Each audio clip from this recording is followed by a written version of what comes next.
Hello అండి అందరికీ. మా పిల్లలకి ఎంతో ఇష్టమైన ఆలు మటర్ కుర్మా విత్ పరోటా అయితే చేశానండి ఈరోజు. వెల్కమ్ టు మై ఛానల్ అండి. ఇదిగోండి ఈ ప్రిపరేషన్ కోసం ముందు నేను పచ్చి బఠానీలు అయితే సెపరేట్‌గా ఒక గిన్నెలో వేసి ఉడికించుకున్నానండి. ఇదిగోండి ఇలా పట్టుకొని చూస్తే ఎంతవరకు ఉడికాయో తెలుస్తుంది. ఇంకా కాస్త పదునున్నాయండి. ఇప్పుడు శుభ్రంగా బంగాళదుంపలను అయితే కడిగేసుకున్నానండి. ఒక 2, 3 సార్లు కడిగేసుకుంటే మట్టంతా పోతుంది. పోయిన తర్వాత కుక్కర్‌లోని మధ్యకి కట్ చేసుకొని బంగాళదుంపల్ని ఉడికించుకోవడానికి పెట్టుకుంటానండి. ఒక పొయ్యి మీద బంగాళాదుంపలు పెట్టుకుంటాను. అలాగే రెండో పొయ్యి మీద ఉడుకుతున్నటువంటి మన పచ్చి బఠానీలు కూడా ఉంచుకుంటాను. 2 ప్యారలల్‌గా ఉడికిపోతాయండి.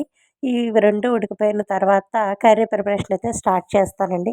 దీనికోసం నేను ముందుగా కొన్ని జీడిపప్పులనైతే నానబెట్టుకొని ఉంచుకున్నానండి. దీనిలో జీడిపప్పు పేస్ట్ ఇచ్చే రిచ్‌నెస్ అనేది చాలా బావుంటుందండి. ఇదిగోండి ఇప్పుడు ఉల్లిపాయలను కూడా నేను కట్ చేసుకొని పెట్టుకుంటున్నానండి. ఈ ఉల్లిపాయలని మనము ముక్కల్లా కట్ చేసుకోవాలి. చాలా చిన్న చిన్న ముక్కల్లా కట్ చేసుకోవాలి. అందుకనే నా దగ్గర మాన్యువల్ చాపర్ ఉందండి. దీనిలో వేసి చక్కగా చిన్న చిన్న పీసెస్‌లా అయితే నేను కట్ చేసేసుకుంటానండి. నేనైతే హ్యాండ్‌తో అంత ఫైన్ చాప్ చేయలేను కాబట్టి నేను చక్కగా మాన్యువల్ చాపర్‌లో వేసేసుకొని చిన్న చిన్న పీసెస్ కట్ చేసేసుకుంటానండి. ఇలా కట్ చేసుకోవడం వల్ల కర్రీ గ్రేవీ అనేది చాలా థిక్‌గా చాలా బాగా వస్తుంది. అదిగోండి అలా ముక్కలు కట్ చేసుకోవాలి. ఈ కర్రీ కోసము ఆల్రెడీ మనం జీడిపప్పు నానబెట్టి ఉంచుకున్నాం కదా! దానికోసమే 2 టమాటాలను తీసి వేసుకోవాలి. నేను 3 చూపించాను కానీ 3 వేస్తే కాస్త పులుపయిపోతుందనిపించింది. 2 వేసుకొని ఆ జీడిపప్పు అలాగే టమాటోస్ కలిపి నేను పేస్ట్ చేసుకున్నానండి. ఒక స్టవ్ మీద బాండ్లీ పెట్టుకొని చక్కగా దానిలో ఆయిల్ పోసుకొని, ఆయిల్‌లో జీలకర్ర, ఒక ఎండుమిరపకాయ, కొద్దిగా పచ్చిమిరపకాయలు, ఒక 2, 3 పచ్చిమిరపకాయలు వేసుకొని, మనం తరిగి ఉంచుకున్న, చాప్ చేసి ఉంచుకున్న ఆనియన్స్‌నైతే వేసి బాగా ఫ్రై చేయాలండి.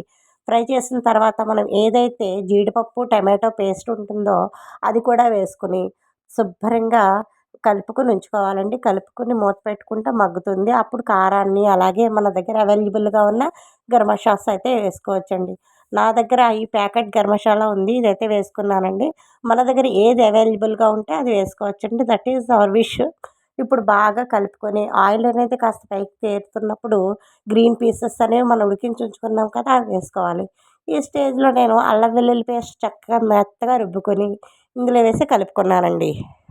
వెల్లుల్లి పేస్ట్ అనేది ఉల్లిపాయలు వేసిన వెంటనే వేస్తే బావుంటుంది. కానీ నేనప్పుడు మర్చిపోయాను కాబట్టి నేను మధ్యకి తీసి వేయించుకొని వేసుకున్నానండి. ఇలా వేసినా కూడా వేగిపోయింది. ఇప్పుడు మనం ఏదైతే బంగాళాదుంపలు ఉడికించి ఉంచుకున్నామో, ఆ బంగాళాదుంపల్ని కాస్త పెద్ద పెద్ద ముక్కల్లా కట్ చేసుకొని, ఎందుకంటే నేను రైస్‌లోకి కూడా ఈ కర్రీయే కాబట్టి చక్కగా పెద్ద పెద్ద ముక్కల్లా కట్ చేసుకొని వేసేసుకొని, ఆ మిక్సీ జార్‌లో కొన్ని నీళ్లు పోసుకొని వేసుకున్నానండి. దాంట్లోనే కొత్తిమీర కూడా వేసుకొని, ఇదిగో ఇలా కుతకుత ఉడుకుతూ ఉన్నప్పుడు చక్కగా మంట అనేది సిమ్‌లోకి మార్చేసుకుంటారండి. ఇలా సిమ్‌లో మార్చుకొని కాసేపు బాగా ఉడికిపోయిన తర్వాత, ఆ పక్క పొయ్యి మీద ఎలాగో చిన్న మంటొస్తుంది కాబట్టి ఆ స్టవ్ మీదకనేది మార్చుకున్నానండి. నేను ఇవతల స్టవ్ మీద పరోటాలైతే కాలుస్తున్నానండి. ఇదిగోండి ఇప్పటి వరకు నేను ఎక్కడ ఉప్పనేది వేయలేదు కాబట్టి ఈ స్టేజ్‌లో ఉప్పు వేశానండి. ఇప్పుడు అందరూ కూడా కర్రీ ఫైనల్‌కొచ్చాక ఉప్పు వేయమని చెప్తున్నారు కదా! ఇలాంటి కర్రీస్ అయితే ఉప్పు ఎక్కువైపోతే అస్సలు బాగోవు కాబట్టి నేను చక్కగా అన్నీ ఉడికించుకున్న పదార్థాలే కాబట్టి ఉప్పు అనేది చెక్ చేసుకొని లాస్ట్ అయితే వేసుకున్నానండి. ఇదిగోండి పిల్లలకి చక్కగా పరోటాలనైతే ఇప్పుడు కాల్చిచ్చేస్తానన్నమాట. మనం పరోటాస్ తోటి తినేలా ఉంటే ఇలా ఈ కన్సిస్టెన్సీ ఉన్నా కూడా మనం ఇచ్చేయొచ్చు. కానీ నేను రైస్‌లోకి కూడా ఇదే కర్రీ కాబట్టి ఇంకా కాస్త గట్టిగా చేసుకుంటున్నానండి.